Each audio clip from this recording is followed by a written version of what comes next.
Hello students, welcome to all of you. मैं लेकर आया हूँ आपके सामने एसएस का एक और बेहतरीन टॉपिक जो बोर्ड के पॉइंट ऑफ व्यू से काफ़ी इंपॉर्टेंट होने वाला है बच्चों। अगर आपने इस चैनल को सब्सक्राइब नहीं कर लिया तो सब्सक्राइब जरूर कर दें, लाइक करें। और ये चैनल आपके लिए लेकर आएगा 10th क्लास के लिए इम्पोर्टेंट टॉपिक्स। ओके, शुरू करते हैं आज का टॉपिक। Let's start. तो आज हम डिस्कस करने वाले non institutional source of credit के बारे में, यानी साख के गैर संस्थागत स्रोत कौन कौन से होते हैं, यानी वे स्रोत या साधन जिनकी सहायता से हम उधार प्राप्त कर सकते हैं।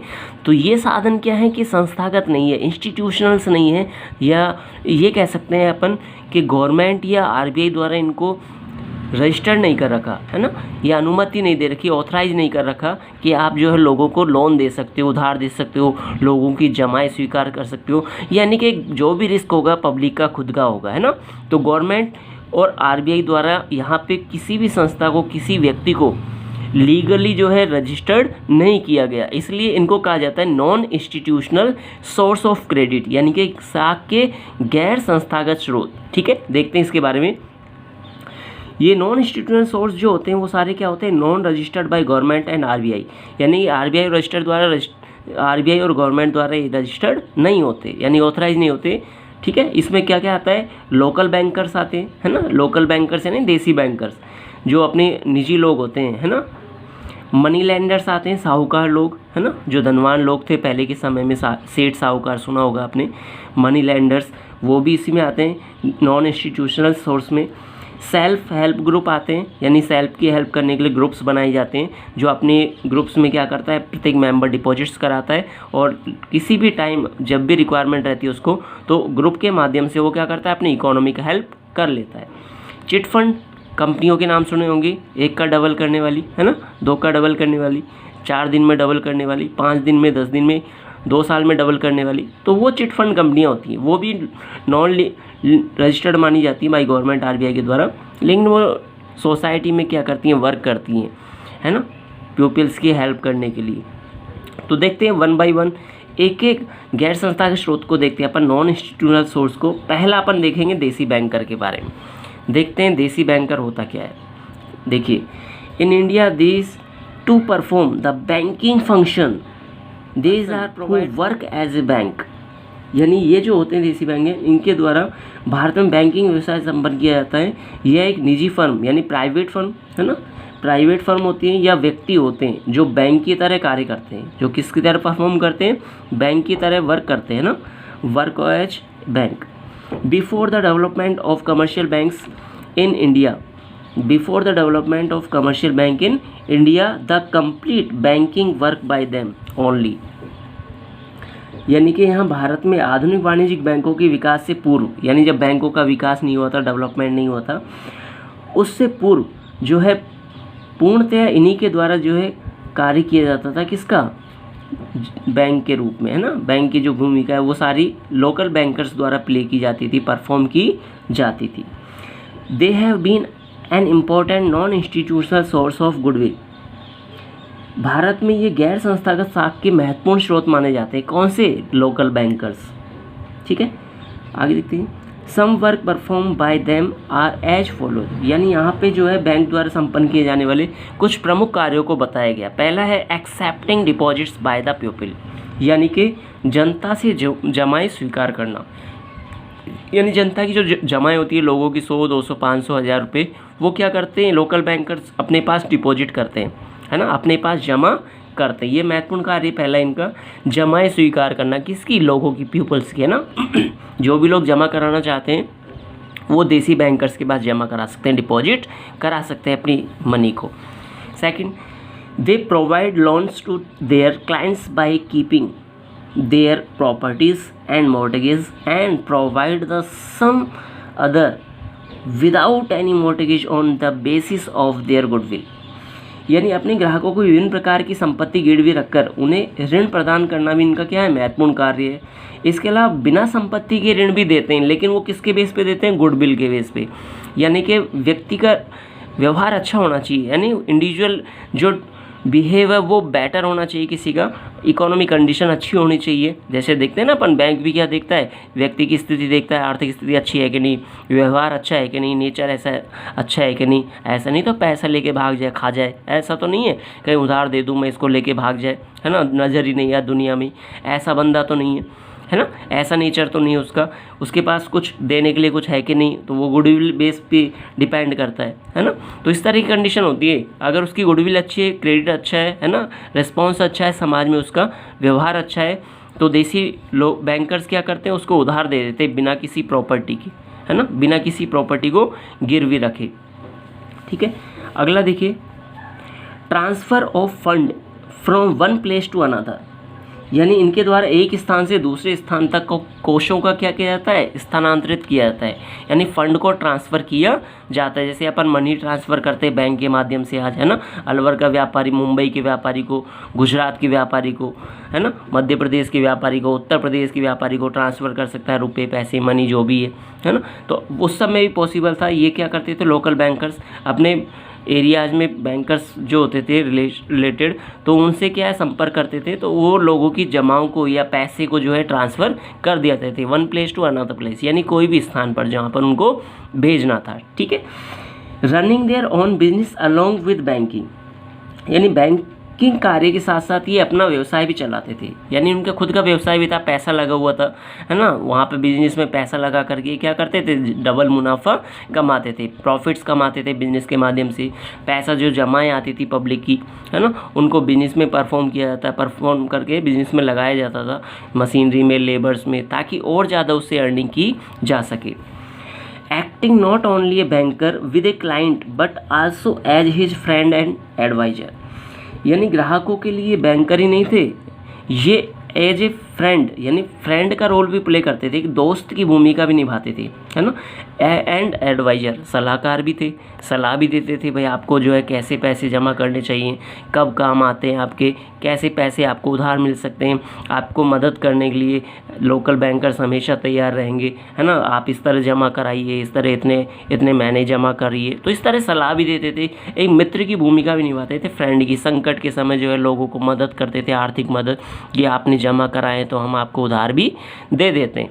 तो एक तरह से एज ए फ्रेंड और एडवाइजर, सलाहकार का रोल भी प्ले करते थे कौन, लोकल बैंकर्स, बैंकर के साथ साथ, है ना, बैंकर का रोल तो करते ही थे, जमाएं स्वीकार करते थे, लोन देते, इसके अलावा मित्र की भूमिका, फ्रेंड के रूप में भी क्या करते थे, मदद करते थे, एक दूसरे का साथ देते थे, जो भी जमा करने वाले उनका। ठीक है, अगला देते हैं मनी लेंडर।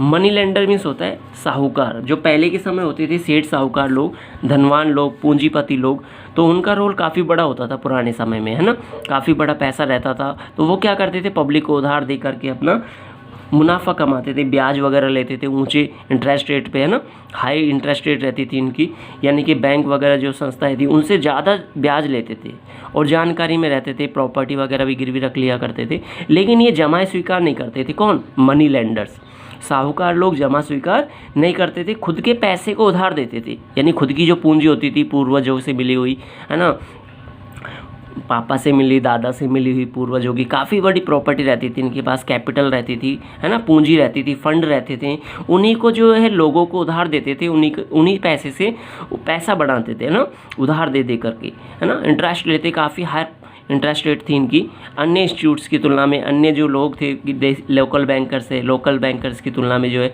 इनकी इंटरेस्ट रेट हाई रहती थी। ठीक, देखते हैं इसके बारे में। The money lender too played on important role as a provider of non institutional source of credit, यानी साख के गैर संस्थागत स्रोतों में साहूकार की भी भूमिका क्या होती थी, महत्वपूर्ण होती थी। ठीक है, साहूकार की भूमिका भी क्या होती थी, महत्वपूर्ण होती थी।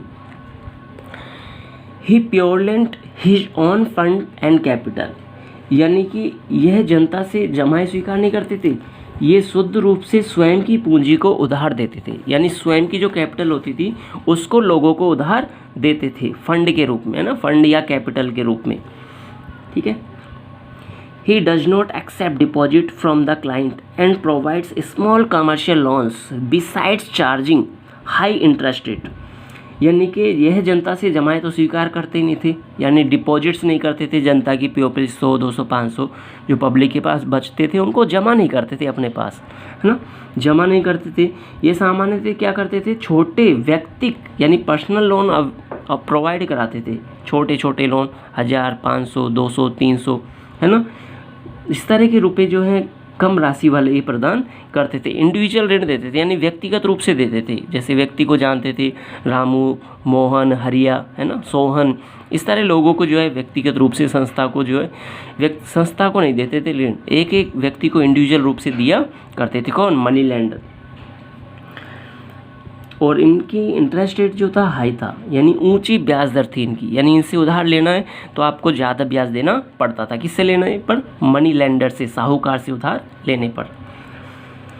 Only those people take loan from who are far away from banking services and activities.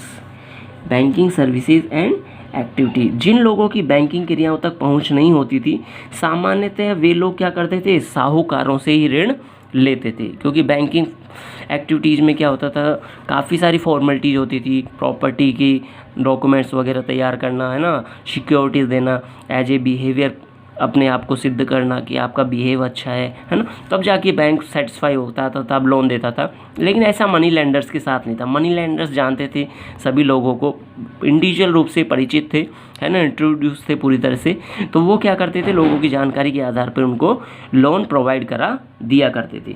तो आसान होता था मनी लेंडर से क्या लेना, उधार लेना, यानी साहूकारों से उधार लेना क्या होता था, सरल होता था पहले के समय में, है ना। इसलिए ज़्यादातर लोग क्या करते थे, साहूकारों से ही उधार लेते थे। They are also supposed to be exploiters and their rates of interest are very high. यानी यहाँ पे जो है आमतौर पर साहूकार भी संपत्ति को गिरवी रखकर ग्राहकों को क्या प्रदान करते थे, ऋण प्रदान करते थे, परंतु ग्राहक की साख पर भी संपत्ति को गिरवी रखे बिना भी उधार दिया जाता था। और इंटरेस्ट रेट क्या थी इनकी, हाई थी, यानी बहुत ज़्यादा हाई इंटरेस्ट रेट पे क्या करते थे, उधार प्रदान करते थे।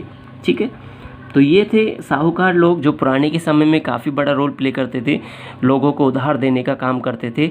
जो बैंकें नहीं थी उस समय, बैंकों का रोल काफ़ी कम था, है ना, तो वहाँ पे लोगों को दिक्कत आती थी, बैंकों तक पहुँच नहीं पाते थे लोग, फॉर्मेलिटीज़ नहीं कर पाते थे, तो वो अपने पास वाले जो धनी व्यक्ति तो होते थे साहूकार लोग, मनी लैंडर्स, उनसे आसानी से उधार ले लेते थे। वो भी परिचित रहते थे तो वो भी आसानी से उनको लोन प्रोवाइड करा दिया करते थे, जिससे उनकी लोगों की पीपल्स की क्या होती थी, रिक्वायरमेंट्स कंप्लीट हो जाती थी, है ना। चलिए अगला टॉपिक है अपना सेल्फ हेल्प ग्रुप, यानी स्वयं सहायता समूह। ये जो ग्रुप बना हुआ है ये सेल्फ की हेल्प करने के लिए बना हुआ है। जैसे आप लोग, हम लोग 10 लोग 15 लोग 20 लोग जो है मिलकर के ग्रुप बना लेते हैं कि भाई आज से हम जो है हर महीने, हर मंथ, पर मंथ क्या करेंगे, 100 रुपीज़ या 500 रुपीज़, 1000 रुपीज़ डिपॉजिट करा करेंगे पर प्रत्येक मेंबर, है ना, पर कैंडिडेट। तो इस तरह से क्या ग्रुप बना लिए जाते हैं सेल्फ की हेल्प के लिए। तो वो ग्रुप में किसी को भी रिक्वायरमेंट रहती है, किसी भी एक मेंबर को रिक्वायरमेंट रहती है, तो उस ग्रुप का जो फंड होता है, पैसा होता है, उसमें से उस ग्रुप के जिसकी भी कैंडिडेट को ज़रूरत होती है उसकी हेल्प की जाती है ना। तो उस तरह से एक ग्रुप बनाया जाता है, इसको कहते हैं self help group. Many rural areas in India where there are no banks still besides taking a loan from a bank is together then doing so from a non institutional source.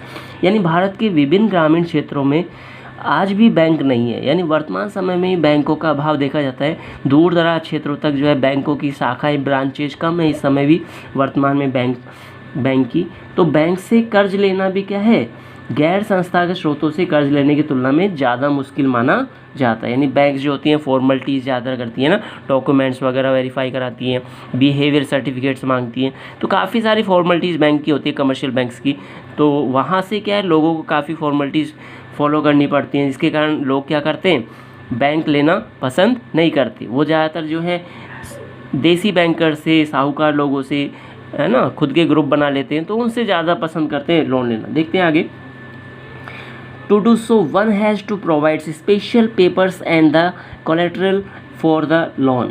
यानी यहाँ पे जो होता है bank से कर्ज लेने के लिए ऋणाधार और विशेष कागजातों की ज़रूरत पड़ती है, यानी फॉर्मेलिटीज़ करनी पड़ती है लोगों को, जब जाके जो है बैंक लोन दे पाते हैं। तो अपन देखते हैं आगे। In the present year peoples have tried to adopt new way to provide credit to the poor, है ना। तो यहाँ पे देखा जाए हाल के कुछ ही वर्षों में जो है लोगों ने गरीबों को उधार देने के लिए कुछ नए तरीके अपनाए, नई कोशिशें की हैं, है ना। देखते हैं क्या किए। One such idea is based organizing the rural poor womens, है ना। तो यहाँ पे क्या किया गया है, एक इनमें से एक विचार ग्रामीण क्षेत्रों के गरीबों को, विशेषकर महिलाओं को छोटे छोटे स्वयं सहायता समूहों में गठित करने के लिए बनाए गए। यानी महिलाओं ने क्या किया, विशेष रूप से ग्रुप बनाए छोटे छोटे, है ना। 15 महिलाओं ने, 20 महिलाओं ने मिल करके कि चलो हम ग्रुप बनाते हैं, अपनी मदद खुद करेंगे हम, है ना। किसी बैंक के भरोसे नहीं रहने वाले हम, किसी साहूकार के भरोसे नहीं रहेंगे, ना ही किसी देसी बैंकर के भरोसे रहेंगे। हम अपनी ग्रुप बनाएंगे एक 15 से 20 महिलाओं का, और कुछ ना कुछ डिपॉजिट करेंगे उसमें ना। जब भी किसी सहेली को ज़रूरत पड़ेगी, है ना, किसी एक महिला को रिक्वायरमेंट पड़ेगी, तो अपन क्या करेंगे, उसकी मदद उस ग्रुप के फंड में से कर देंगे। तो इस तरह क्या करेंगे, वुमेन्स क्या करती हैं, ग्रुप्स बना लेती हैं। तो अच्छी बात है ना। देखो बच्चों, मेरी कोशिश है आपको अच्छे से समझाने की, आपके एग्जाम्स की अच्छी प्रिपरेशन कराने की। बोर्ड के टॉपिक समझ में आ रहा है तो चैनल को सब्सक्राइब जरूर करें, लाइक तो बनता ही है ना।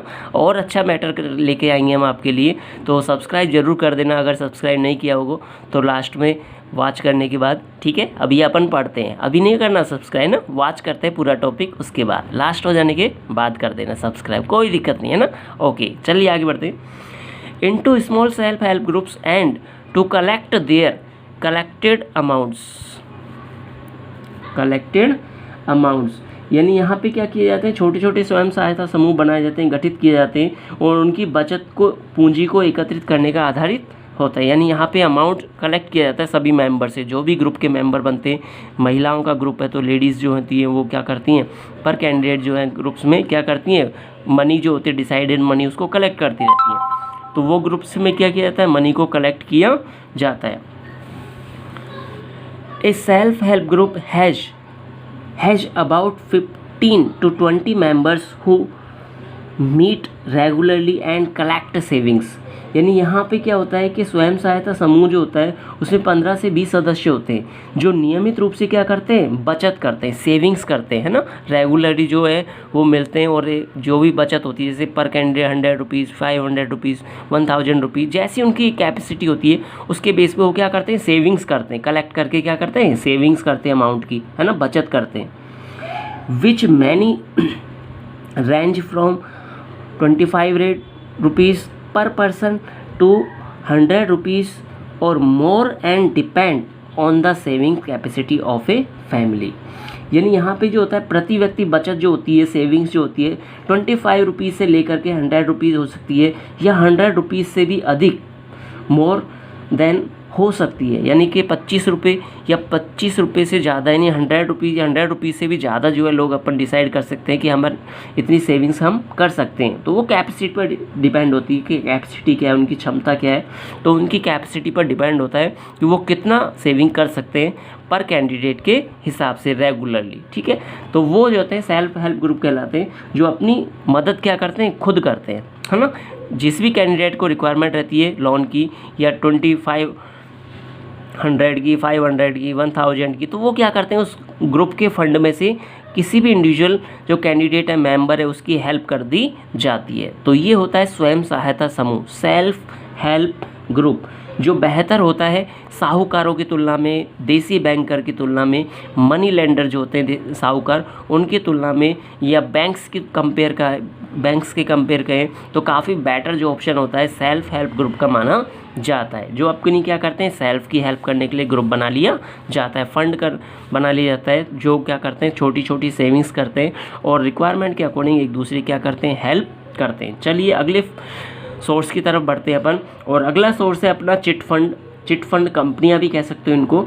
तो चिट फंड के नाम से भी लास्ट अपना 4th सोर्स माना जाता है, जो non institutional source of credit के रूप में जाना जाता है। देखिए, the chit fund companies have a unique role to promote the practice of savings and providing loans.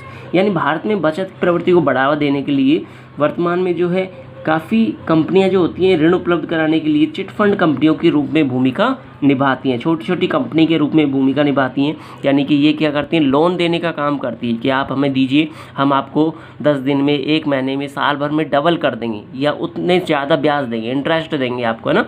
इस तरह लोन देने का काम करती है कौन, चिट फंड कंपनियाँ।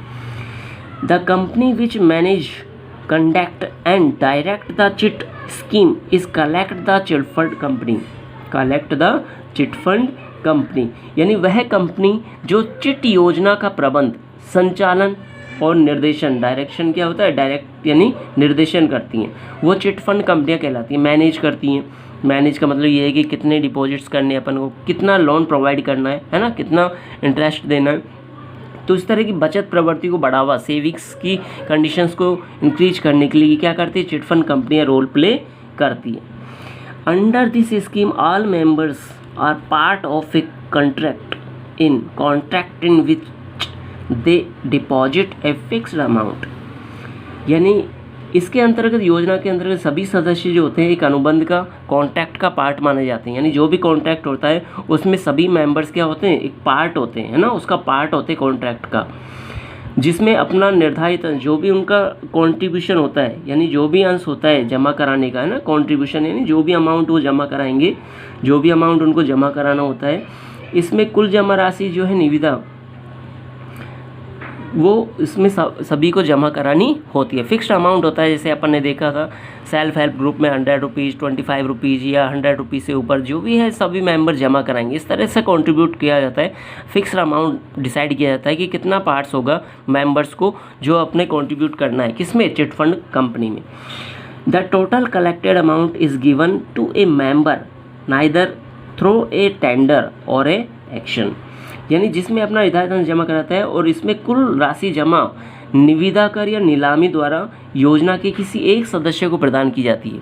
यानी इसमें जैसे नीलामी नहीं होती, नीलामी यानी जब भी टाइम हो जाएगा, जैसे 1 साल 2 साल, है ना, 1 ईयर 2 ईयर एंड 5 ईयर्स जैसे ही कंप्लीट होंगे तो एक तरह से टेंडर छोड़ा जाता है। टेंडर मीन्स होता है कि जैसे डेट डिसाइड होती है तो डेट पे क्या है, सभी मेंबर्स वहाँ पे उपलब्ध रहते हैं, तो एक तरह से चिट निकाली जाती है। चिट मतलब जैसे पर्ची निकाली जाती है, इन जैसे सभी के नाम की, जितने भी मेंबर हैं उनके नाम की पर्ची निकाली जाती है और उस पर्ची को सेलेक्ट किया जाता है सभी पर्चियों में से, है ना।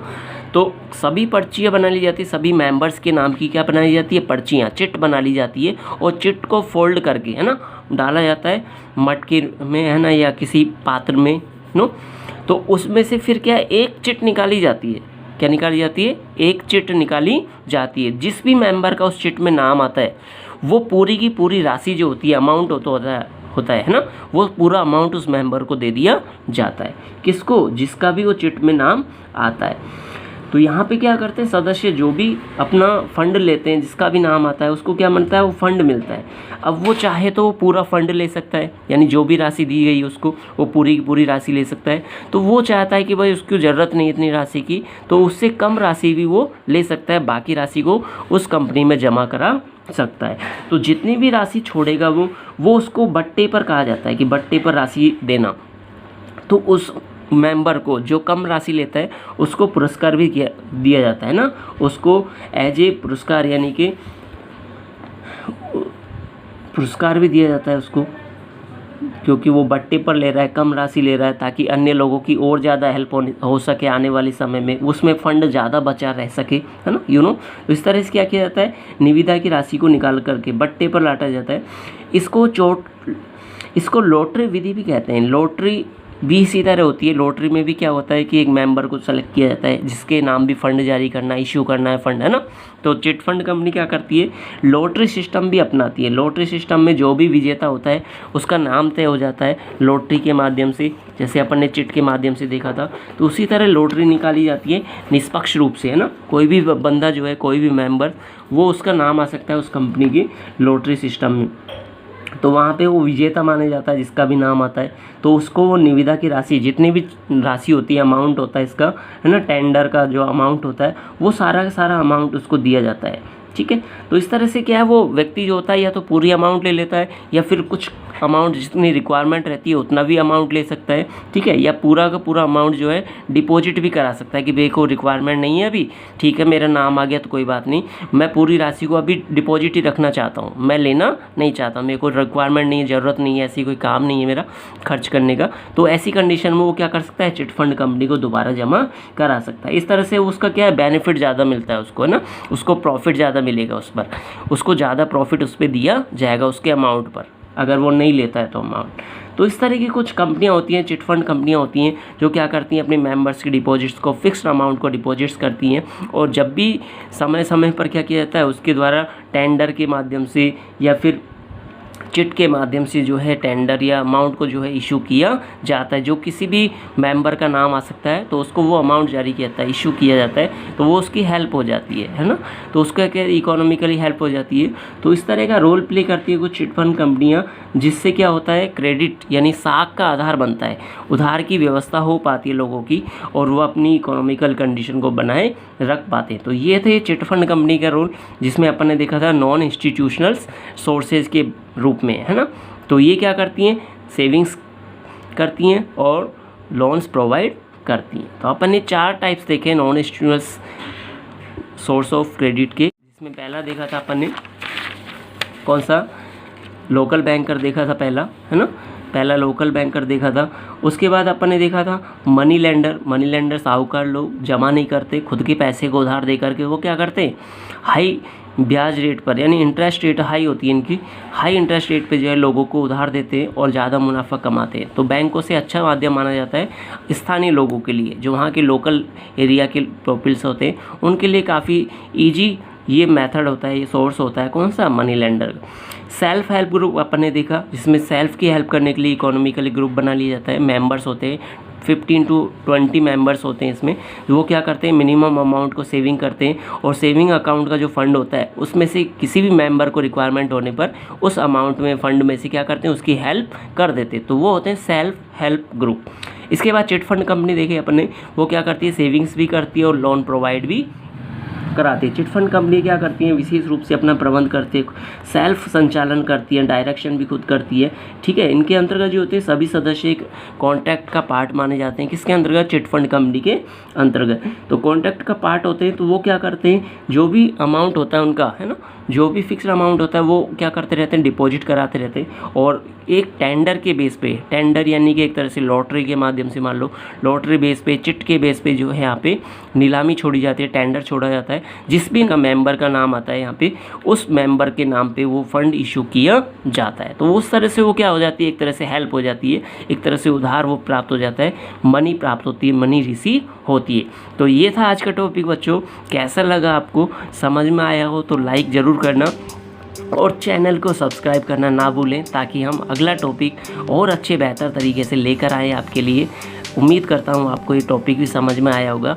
ओके बच्चों, keep watching, till then bye.